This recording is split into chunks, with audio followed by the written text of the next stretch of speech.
지난 시간 동안 우리는 요나서 강해를 통해서 하나님의 낯을 피해서 도망치는 한 선지자와 또 그를 끝까지 추격해서 당신의 선하신 뜻을 이루시는 하나님의 집요하신 사랑에 관해서 살펴봤습니다.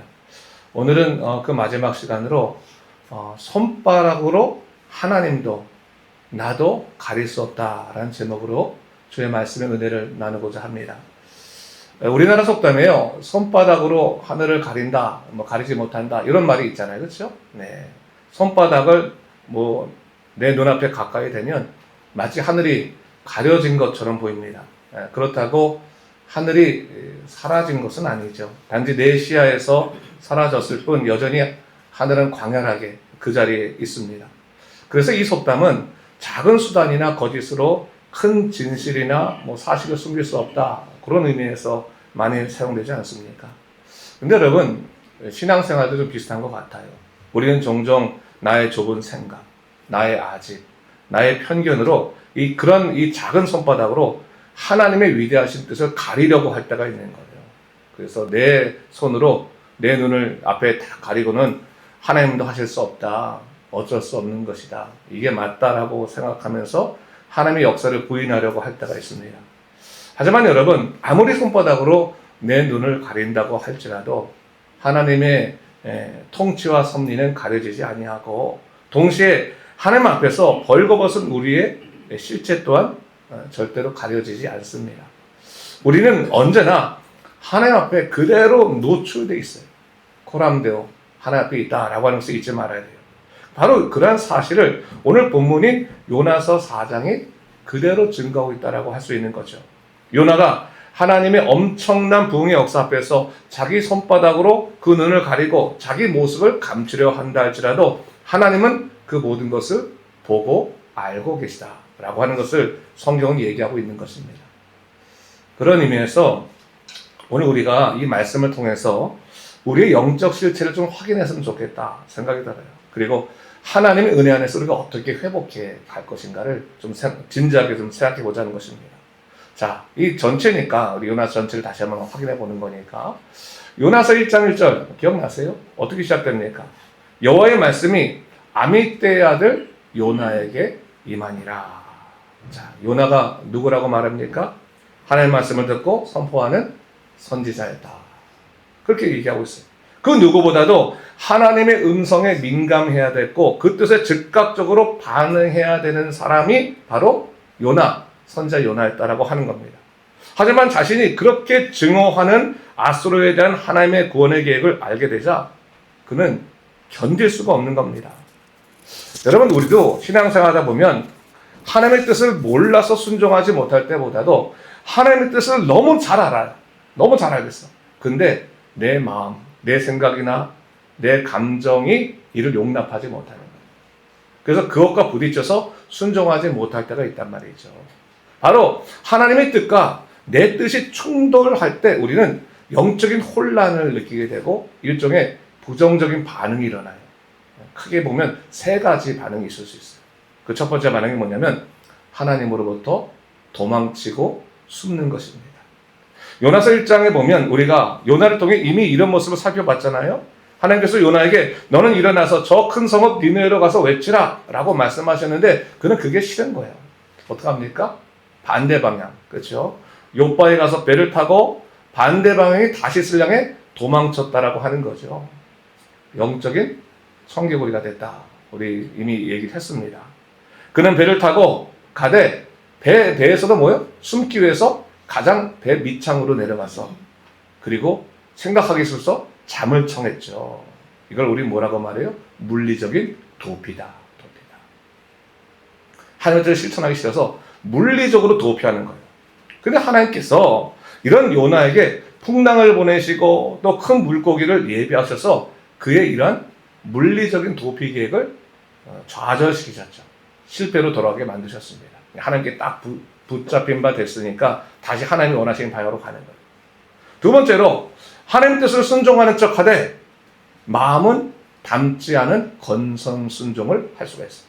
그러니까 하나님이 무서운 걸 알아. 하나님이 위대하신 걸 알아. 그래, 하나님을 내가 이길 수는 없겠죠. 네, 순종하겠습니다 라고 말하지만 온 마음 다해서 순종하는 것이 아니라 뭐예요? 건성으로 순종하게 되더라 라고 하는 것이죠. 물고기 뱃속에서 나온 요나가요, 처음에는 정말 회개했어요. 하나님 정말 잘못했습니다. 회개하고 그리고 니느웨로 갔는데 막상 니느웨 사람들 보고 나니까 이게 또 마음이 흔들리는 거예요. 우리도 그렇잖아요. 기도하면서 하나님 잘못했습니다. 회개하겠습니다. 정말로 다 이제부터는 하나님 뜻대로 살겠다고 작정했지만 막상 비슷한 상황에 들어가고 나면 다시 그 옛 사람의 생활로 돌아가는 우리 자신을 발견하게 되지 않습니까? 정말 겉보기엔 순종한 것 같아요, 요나가. 근데 실제로 순종하지 못했죠. 마음은 순종하지 못했어. 몸은 순종하는데 마음은 순종하지 못했다. 그러다 보니까 성경에서는 니느웨가 사흘 동안 걸을 만큼 큰 성읍이라고 그렇게 기록했는데 요나는 단 하루만 다니며 하나님의 말씀을 증거했고, 그렇죠. 어떻게 보면 하나님의 사역을 해치운 거예요. 우리 부모님들이 애들한테 방 치워라, 방 치워라, 방 치워라 하면 방을 치우긴 치우되 대충 치우잖아요. 그렇죠? 문만 열어보면 다 들어가 있어, 거기. 쓰레기들이. 그냥 겉보기에만 숨기는 경우들이 있는데, 그런 자녀의 모습과 다를 바가 없다라고 하는 것이죠. 그러니 그 메시지에는 하나님의 진심이 담겨 있었겠습니까? 그렇죠? 혹시나 내가 이렇게 말씀을 증거했는데 저 니느웨 백성이 회개해서 구원받으면 어떨까? 그런 걱정거리도 그 안에 있었을 것 아니겠습니까? 그러니 메시지도 최소한의 메시지만 증거할 수밖에 없는 거예요. 세 번째로, 내 뜻과 하나님 뜻이 충돌할 때 우리는 뭐예요? 하나님의 은혜가 펼쳐진 자리를 회피하게 됩니다. 이 말이 뭐냐면 오늘 본문 4장에 드러나는 모습 아니겠습니까? 요나의 기대와 달리 니느웨 백성들이 왕부터 짐승까지 다 회개하고 금식하는 모습을 보이게 됐어요. 소위 영적인 대각성이 일어났단 말이죠. 놀라운 거예요. 그 원수들의 무리 사이에서 회복의 역사가 일어나는 거예요. 치유의 역사가 일어나는 거예요. 그러니까 하나님의 역사가 일어나는 거지, 눈앞에서. 근데 중요한 건 뭐예요? 눈 뜨고 못 보겠다는 거예요. 하나님이 일하신 건 알겠는데 그 사람들이 회복되니까 너무 속상해서 하나님, 저거는 망해야 되는데 어떻게 망하지 않고 더 잘 될 수가 있습니까? 어떻게 예수 믿고 더 잘 될 수가 있습니까? 라는 속상한 마음이 있으니까 그 은혜 자리에 함께 동참할 수가 없어요. 회피하게 되더라는 거예요. 그러니까 우리도 그럴 때가 있잖아요. 보면 참 내가 싫어하는 사람인데, 나에게 고통을 준 사람인데 그 사람이 주님께 축복을 받으면 그 사람 옆에서 그 축복의 역사를 볼 수가 없고, 또 그 사람과 같이 있는데 이 사람이 하나님 얘기하면서 너무 감사하다고 말하는 거예요. 듣기가 너무 싫은 거지. 다른 사람들, 내가 알지도 못하는 사람이 하나님의 역사에 대해서 얘기하면 내 마음에 뜨거워지면서 아멘, 정말 주님 그렇습니다, 하나님이 일하셨습니다 라고 하지만, 내가 싫어하는 사람이 회개하여 변해서 주님을 찬미하면 그게 내 마음속에서 기쁨이 되지 못하고 거리낌이 될 때가 있어요. 참 불편하게 될 때가 있어요. 그럼 뭐예요? 하나님의 역사는 알겠는데 거기에 동참하기 싫으니까 뭐예요? 자꾸 그 자리를 회피하게 되는 거예요. 그 자리에 있어야지만 은혜의 역사를 나도 누리게 되는데 내가 그 은혜의 역사를 누리지 못하고 자꾸 회피하게 되더라고 하는 것이죠. 제가 한번 이런 질문 해볼까요? 몸은 교회에 있는데 봉사의 자리에 있는데 직분도 맡고 있는데 만일 마음이 세상에 가 있다면, 마음이 콩밭에 가 있다면 이것은 순종일까 불순종일까 한번 생각해 보자는 거예요. 요나서에 의하면 이런 몸만 있고 마음이 없는 순종은 그 자체가 뭐예요? 아주 교묘하게 위장된 세련된 불순종이다. 여러분, 우리가 곰곰이 생각해 봐야 돼요. 우리가 순종을 하고 있다고 생각하지만 혹시 아주 교묘하게 위장돼서 나 스스로도 제대로 알 수 없는 세련된 불순종을 하고 있지 않나 한번 돌아봐야 되는 거예요. 하나님, 제가 할 만큼 하잖아요. 하나님, 제가 정말 힘든 거 아시면서 주님께서 제 마음 아시니까 이 정도까지는 봐주시지 않겠습니까? 라고 하는데 사실 내 마음에는 기쁨이 없어요. 그렇죠? 순종하는 척 하지만 내 마음에 의무감으로 가득 차 있고 더 답답합니다. 근데 여러분, 이게 영적으로 참 위험할 수 있어요. 우리 스스로가 신앙생활하다가 내가 할 만큼 하지 않았습니까? 라고 하는 것으로 자기 위안을 삼기 시작하면요, 자칫 잘못하면 자기 의에 빠질 수 있어요. 내가 이렇게 힘듦에도 불구하고 내가 충성했다라고 하는 것 때문에 자기 의에 빠지는 거예요. 그러면 뭐예요? 하나님이 보이지 않고 하나님께 순종하고 있다고 생각하는 자기 자신이 보이는 거예요. 하나님을 사랑하는 것이 아니라 하나님을 지극히 내가 충성을 다하고 있다고, 하나님을 사랑하고 있다고 생각하는 내 자신은 사실 사랑하는 거예요. 하나님이 아니라 나에게 모든 초점이 바뀌어지기 시작해요. 그럼에도 불구하고 우리가 분명히 기억해야 될 한 가지 사실이 있죠. 요나처럼 마음 문을 닫고 건성으로 순종하고 은혜의 자리를 피해서 도망친다 할지라도 결코 우리는 뭐예요? 하나님의 시선을 피할 수 없다. 이게 이 요나서의 가장 큰 메시지인 거예요. 하나님이 포기하지 않으신다. 나는 하나님을 속일 수 있고 나는 하나님께 도망칠 수 있어도 하나님은 우리를 포기하지 아니하신다.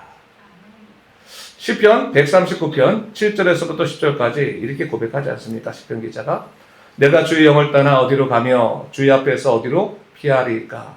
내가 하늘에 올라갈지라도 거기 계시며 수월에 내 자리를 펼지라도 거기 계시니이다.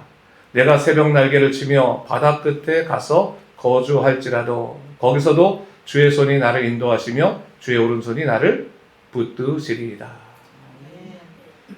우리는 때때로 사람의 눈을 피하면 하나님의 눈도 피할 수 있다고 생각할 때가 있어요.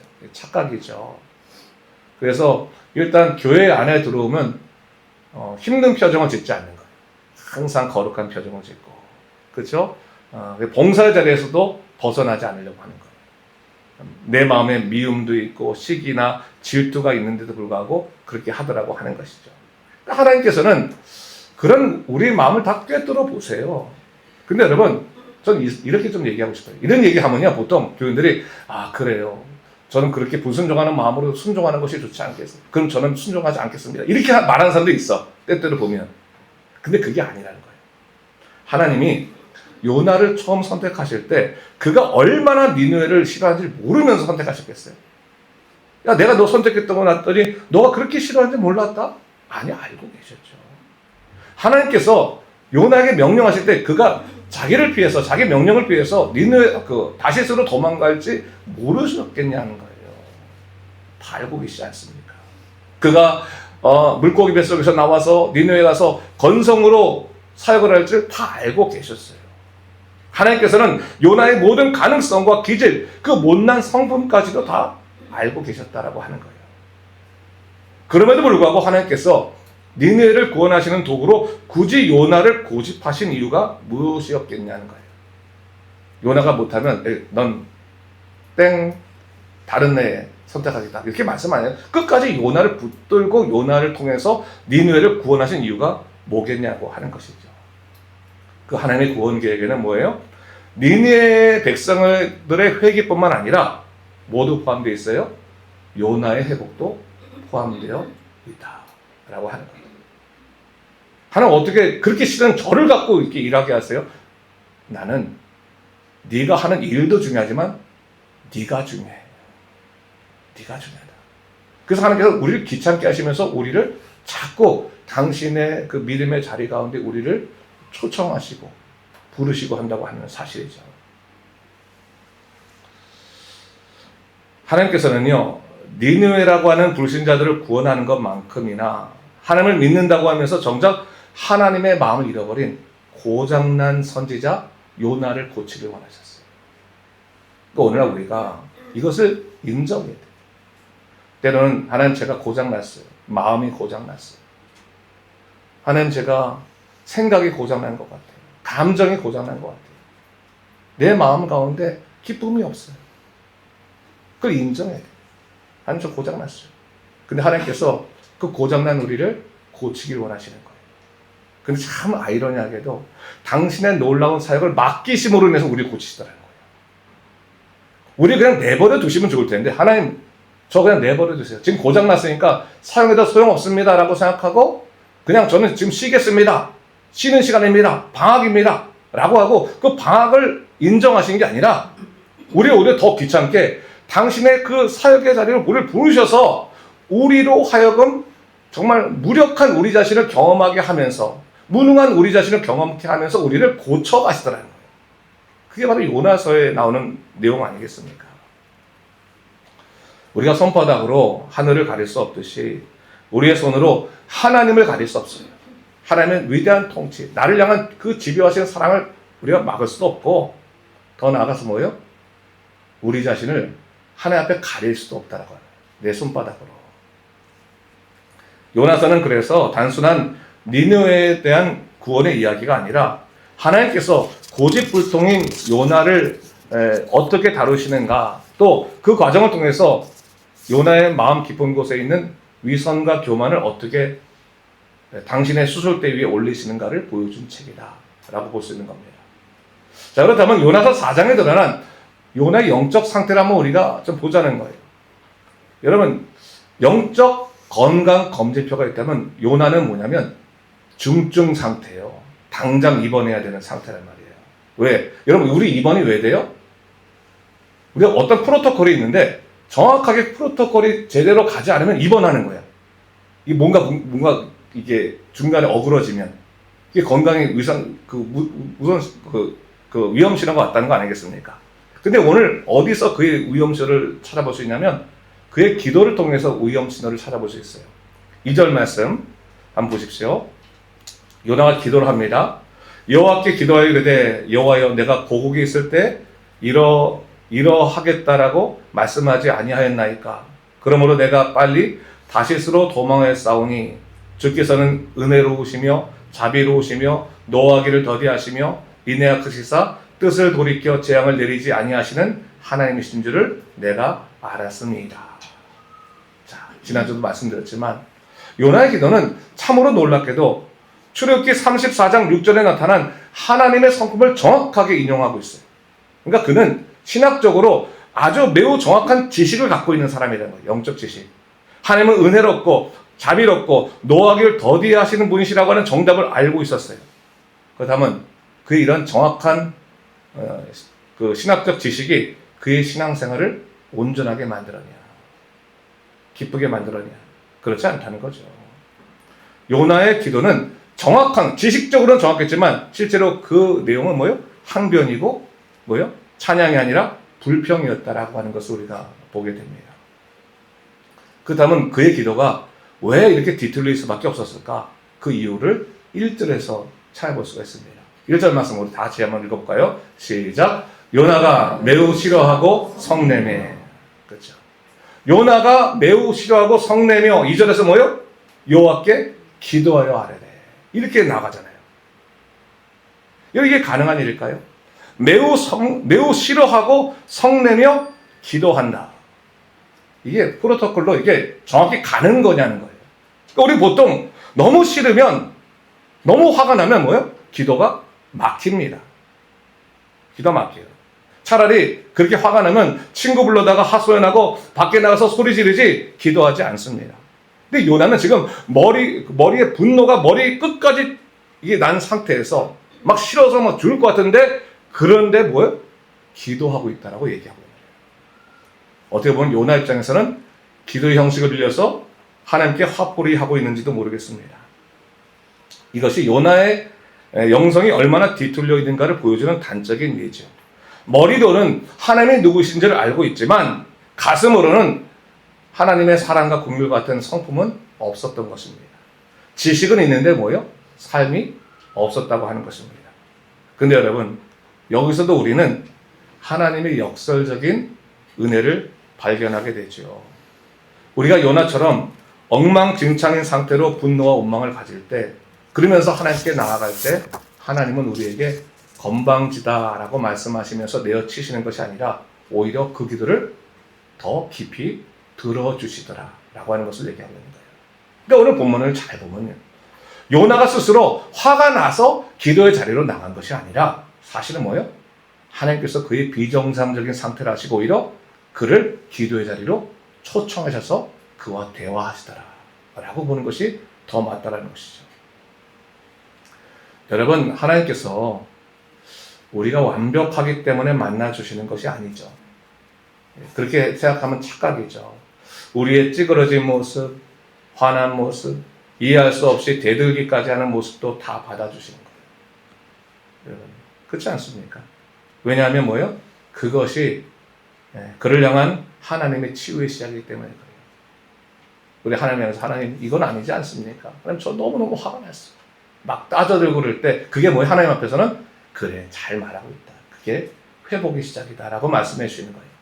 그러면서 이 말도 안 되는 요나의 기도를 들으시면서 4절 말씀에 뭐라고 말씀하세요? 아주 부드럽고 짧게 이렇게 질문하세요.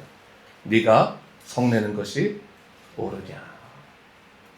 여러분 이것을 우리가 감정적으로 해석해서는 안 돼. 이걸 보면서 하나님이 화가 나서 야 네가 성내는 것이 옳라 이렇게 말하는 게 아니에요. 다 듣고 나셔서 네가 성내는 것이 네가 지금 화를 내는 것이 과연 옳은 일일까? 한번 생각해 봐라. 저들이 구원받는 것이 네가 그렇게까지 화를 낼 일이겠느냐? 너의 분노의 뿌리는 어디 있느냐? 하면서 요나 스스로를 되돌아게 보게 하시는 하나님의 어떻게 보면 사랑의 요청이라고 말할 수 있는 것이죠.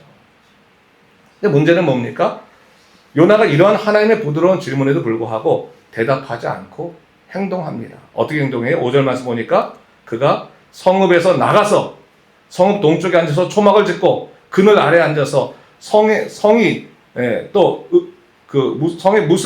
무슨 일이 일어난가를 고려했다라고 그렇게 얘기하고 있어요. 한번 이 장면을 상상해 보세요. 지금 요나는 화가 나 있어. 왜? 니느웨가 회개를 했거든. 니느웨가 반항을 하고 오히려 화를 내야 되는데 니느웨 사람 다 회개를 하고 왕서부터 가축까지 다 회개를 했다고 하니 너무 화가 나잖아요. 그 은혜 자리를 눈 뜨고 볼 수 없어서 나가서 뭘 하고 있는 거예요? 정말로 하나님께서 너희들 용서하시는지 보자. 너희들 그렇게 악독한 놈들인데 정말로 한번 보자. 또 뭐예요? 너희들 정말로 회개했나 한번 보자. 지금은 회개한다고 하지만 며칠 못 가서 다시 범죄하겠지. 좀 두고 보자 하면서 초막까지 짓고 그들의 마지막을 보려고 하고 있는 것을 보게 됩니다.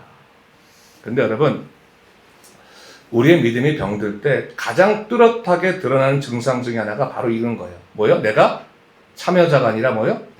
방관자가 되는 거예요. 한마디로 구경꾼이 되는 구경꾼. 은혜 자리 안에 있으면 뭐예요? 내가 관계자야, 관계자. 참여자야. 파티스펀트란 말이에요. 근데 바깥으로 나오면 구경꾼이 되는 거예요. 그러니까 믿음이 병들면 구경꾼이 되는 거예요. 저런 일이 있구나. 구경꾼이 되면 특징 중에 하나가 뭐냐면 평가자가 돼요. 평가자. 예배 자리에 앉아있지만 예배자가 아니라 평가자가 돼요. 그래서 딱 듣고 있다가 에이 오늘 설교 별로네. 뭐 기도가 좀 그렇네. 저 사람은 왜 저런 옷을 입고 왔냐? 그래서 오늘 명수가 적네. 뭐 많네. 평가자가 돼요. 예전에 제가 이제 어떤 분한테 들었는데 예배 끝나고 난 다음에 저를 찾아와서 그런 말씀 하시더라고요. 목사님 넥타이 색깔이 눈에 거슬려요.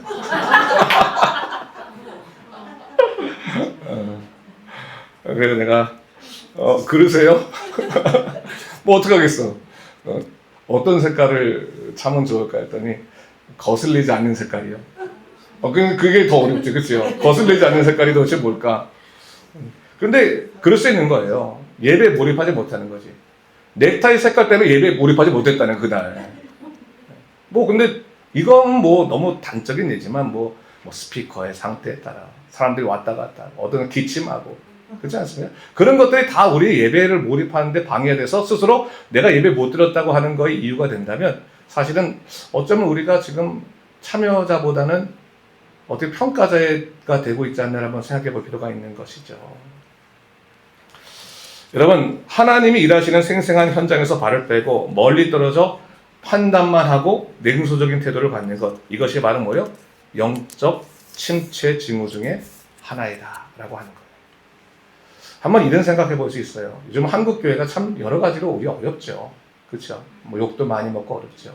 그럼 한국 교회를 생각할 때 허탈하고 냉소적이고 한심하다고 생각이 드는 게 우리의 마음에 먼저인지 아니면 가슴 아프고 참 어떻게 하면 좋을까? 우리 교회가 어떻게 하면 살아날 것인가라고 하는 그 간절한 마음이 먼저 되는가 한번 생각해 볼 필요가 있는 거예요. 그게 일종의 바로미터예요. 여러분, 가족들이 제대로 살아내지 못하면, 가족들이 문제가 있으면 여러분, 이웃집 가족이 아들이 그러면 에휴 저 자식 잘못 키웠네 라고 말하지만 내 아들이나 내 딸이 그러면 가슴이 먼저 아프잖아요. 그러니까 우리가 그런 이 참여자의 마음, 가족의 마음, 관계자의 마음을 갖고 있어야 된다는 거죠. 그러니까 요나는 지금 뭐예요? 관객석에 딱 앉아서 구경하고 있는 거예요. 쟤들이 망하는지 어떡하는지 좀 보자라고 하는 거예요. 하나님께서 그거를 가르쳐주기 위해서 준비하신 것이 있는데 이것이 뭐예요? 박넝쿨이었다. 박넝쿨. 하나님께서 박넝쿨을 요나의 머리에 만들으셨어요. 그늘을 만드셨어요. 요나가 이 박넝쿨을 위해서 뭐라고 했대? 오늘 본문에 보니까 크게 기뻐했다. 니느웨 백성 12만 명이 회개하고 돌아왔을 때는 매우 싫어하고 성냈던 사람이 자기 머리 위에 작은 풀 한 폭이, 손바닥만한 풀 한 포기가 딱 생겨가지고 시원해지니까 크게 기뻐했다. 그렇게 말하고 있어요. 여러분, 이것이 어떻게 보면 타락한 인간의 본성입니다. 나의 작은 편안함이 타인의 생명보다 더 중요한 것이죠. 내 집 앞에 쓰레기 봉투의 문제는 밤새도록 고민하고 화를 내지만 지구 반대편에 전쟁과 기근이나 뭐 여러 가지 고통의 문제는 무관심한 거 아니겠습니까? 이 요나의 기쁨은 하나님을 향한 기쁨이 아니라 육신의 안락함이 주는 말초적인 기쁨이었던 거죠. 그래서 하나님께서 그걸 알려주기 위해서 이튿날 새벽에 벌레를 예비하셨고 박넝쿨을 다 갈아 먹게 하셨습니다. 그리고 뜨거운 동풍을 불게 하셔서 요나를 괴롭게 하셨습니다. 해가 머리에 뜨겁게 쪼이기 시작하자 요나는 혼미해서 또 뭐라고 말해? 차라리 죽는 것이 낫습니다. 또 죽겠다고 소리를 지르는 거예요. 그때 하나님께서 마지막으로 요나에게 말씀하시는 것이 오늘 보면 10절과 11절 말씀 아니겠습니까? 이 말씀 한번 다 같이 읽겠습니다. 시작. 여호와께서 이르시되 네가 수고도 아니하였고 재배도 아니하였고 하룻밤에 났다가 하룻밤에 말라버린 이 박넝쿨을 아꼈거든. 하물며 이 큰 성읍 니느웨에는 좌우를 분별하지 못하는 자가 12만 명이요 가축도 많이 있나니 내가 어찌 아끼지 아니하겠느냐 하시니라. 여기서 아끼다라고 하는 말은 히브리어로 눈물을 흘리며 동정한다라는 말로 해석될 수가 있어요. 그러니까 하나님의 논리는 분명한 거예요. 너는 네가 심지도 않고 키우지도 않고 하룻밤에 있다가 하룻밤에 사라질 식물 하나, 그것을 네 거라고 생각하고 그걸 잃어버렸다고 이렇게 슬퍼하거늘 나는 내가 창조했고 내 형상대로 지음받은 저 10만 명의 영혼들이 멸망의 길로 가는 것을 보고 어찌 아끼지 않을 수 있겠느냐.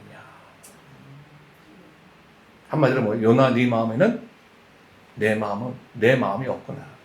너는 박넝쿨을 사랑했지만 나는 사람을 사랑한다. 그걸 말씀하시는 거예요.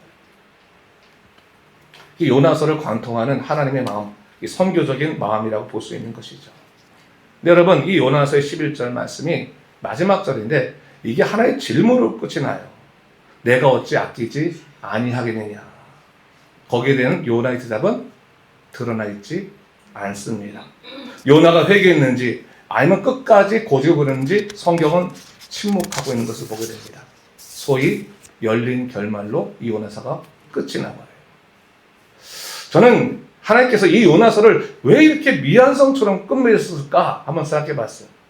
혹시 요나라는 인물을 통해서 오늘을 살아가는 우리들에게 영적으로 심각하게 묻고 계신 것이 아닌가. 요나의 이야기가 여기서 멈춘 것이 이 다음의 이야기를 써내려갈 주인공은 요나가 아니라 바로 너희들이다 라는, 우리 자신이라는 그런 그 마음으로 하나님께서 이렇게 결말을 내신 것이 아닌가 생각이 듭니다. 요나의 영적 상태가 미완으로 남았듯이 오늘날 우리들의 영적 변화 또한 닫혀진 결말이 아니죠. 그리고 지금 하나님께서는 우리에게 펜을 딱 넘겨주시는 거예요. 이제 너의 이 신앙생활을 써봐라. 이제 요나의 결말들을 네가 한번 써내려가라. 암흑의 집사야, 너의 자존심, 내 물질, 내 평안함, 그 박넝쿨 하나가 시들었다고 그렇게 분노하면서 너는 죽어가는 저 영혼들을 향한 나의 눈물은 보이지 않느냐.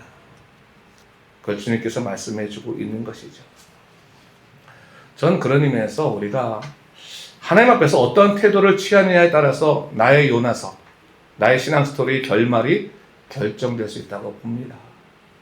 설교 제목처럼 손바닥으로 하나님도 가릴 수 없고요, 하나님으로부터 내 자신도 가릴 수 없어요. 하나님께서 우리들에게 말씀하시는 거예요. 이 손바닥을 좀 내려놔라. 너희가 나를 피해서 내 눈을 피해 도망칠 수 없다. 또 내가 너를 똑바로 보고 있는데 건성으로 순종하는 척 할 수도 없다. 그러나 나는 너를 사랑하고 너를 회복시켜서 너를 통해 일하길 원한다. 라는 것을 말씀해 주시는 것이죠. 우리가 망가져 있어도 성내며 기도해도 우리가 설득하여 기어이 당신의 사랑의 파트너로 삼으시는 하나님의 집요하신 사랑에 여러분 항복해야 됩니다. 우리 항복해요. 저 요나서를 마치면서 우리 모두가 잃어버린 박넝쿨에 대해서 더 이상 그것 때문에 여러분 너무 마음 쓰지 않았으면 좋겠어요. 하나님이 열게 하신 박넝쿨은 언제든 열리는 거라. 중요한 뭐예요? 하나님의 마음을 먼저 우리가 깊이 알고 그 마음에 따라 살아가는 것이 중요한 것이고, 신앙생활하되 그냥 어떻게 보면 자리만 채우고 시간만 채우는 신앙생활이 아니라 하나님의 은혜를 누리는 신앙생활을 우리가 할 필요가 있는 거예요. 하나님의 마음으로 살아가는 신앙생활. 그래서 정말 하나님께서 기뻐하시는 하루하루를 딱 끝내면서, 오늘 하루를 딱 끝내면서 하나님 기뻐하시는 날이죠. 제가 하나님 기뻐하시는 날에 잘 마무리를 짓습니다. 감사합니다 주님 하면서 하나하나 잘 마무리를 지어가면서 주님 기쁨 드리시는 우리 모두가 되시기를 주님의 이름으로 축원합니다.